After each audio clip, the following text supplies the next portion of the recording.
दादाजी, कृपया मुझे बताइए, हम तंबुओं में क्यों रहते हैं? हम हमेशा यात्रा पर क्यों रहते हैं? क्या हमारा कोई घर नहीं है? हाँ मेरे बच्चे, हमारा एक घर है। बस इतना है कि हम अभी वहाँ पहुँचे नहीं हैं। हम उसी दिशा में यात्रा कर रहे हैं और हमारा घर बहुत दूर नहीं है। थोड़ा धैर्य रखो। और यहाँ इतने सारे लोग एक साथ यात्रा क्यों कर रहे हैं? इतने सारे लोगों ने ये यात्रा एक साथ क्यों शुरू की? हाँ हाँ हाँ हाँ, तुम बहुत अच्छे सवाल पूछते हो। मेरे पोते, आओ मैं तुम्हें बताता हूँ कि हमारी यात्रा कैसे शुरू हुई। एकदम शुरुआत से। कुछ समय पहले मूसा भेड़ों का झुंड चरा रहे थे। जब वह होरेब नामक परमेश्वर के पर्वत पर पहुँचे, प्रभु का दूत मूसा को दिखाई दिया। एक झाड़ी के भीतर से आग की लपट में मूसा ने देखा कि झाड़ी जल रही है, लेकिन वह जलकर खत्म नहीं हो रही थी।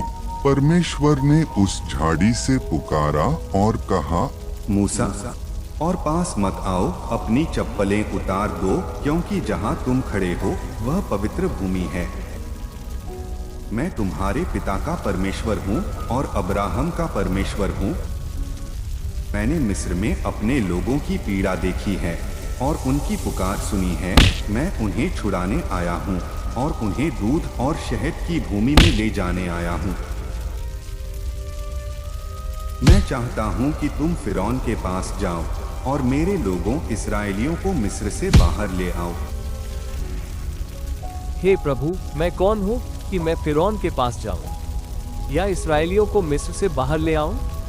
मत डरना, क्योंकि मैं तुम्हारे साथ रहूँगा। अगर मैं इस्राएलियों से कहूँ, तुम्हारे पूर्वजों के परमेश्वर ने मुझे भेजा है, और वे पूछें उसका नाम क्या है, तो मैं क्या कहूँ?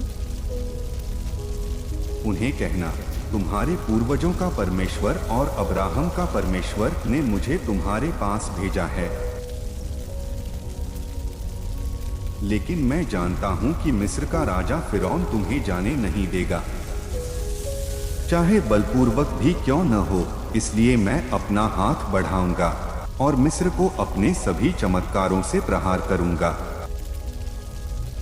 और उसके बाद वह तुम्हें जाने देगा।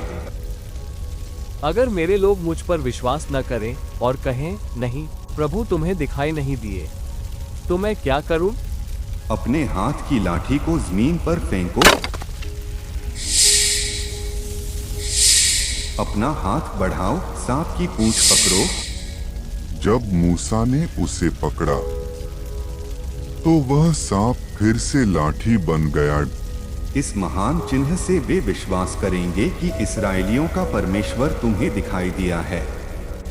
अगर वे पहले चिन्ह पर विश्वास न करें, तो अपना हाथ अपने वस्त्र में डालो। जब मूसा ने अपना हाथ वस्त्र में डाला और फिर बाहर निकाला, तो वह सफेद हो गया। और जब उसने हाथ फिर से अंदर डाला और बाहर निकाला, तो हाथ सामान्य हो गए। और अगर वे इन दो चिन्हों पर भी विश्वास न करें, तो नील नदी से थोड़ा पानी लो और उसे सूखी जमीन पर डालो। जो पानी तुम नील से निकालोगे, वह सूखी जमीन पर खून बनकर बहेगा। मूसा मिस्र लौटे और फिरौन से मिले। जैसे परमेश्वर ने मूसा के माध्यम से कार्य किया, सबने महान चमत्कार देखे। अंततः मिस्र ने हमें जाने दिया। मूसा ने हमें लाल समुद्र पार कराया और सीनै पर्वत तक पहुंचाया, जहां हमने परमेश्वर से एक गहरा संबंध शुरू किया। दादाजी, आपको मूसा के बारे में इतना सब कैसे पता है? क्योंकि सच में मैं हारून हूँ, मूसा का भाई। मैं पूरी यात्रा में उसके साथ था। प्रभु की वादा की हुई भूमि तक मैं इस अद्भुत तरीके से परमेश्वर द्वारा मूसा का उपयोग होते देखने वाला प्रत्यक्षदर्शी हूँ। परमेश्वर महान है, शक्तिशाली है और अपने लोगों की आवश्यकताओं को पूरा करता है। वह हमें हर बुराई से बचाता है और उद्धार करता है। बाकी संडे स्कूल वीडियोस के लिए इस चैनल को सब्सक्राइब कर लीजिए।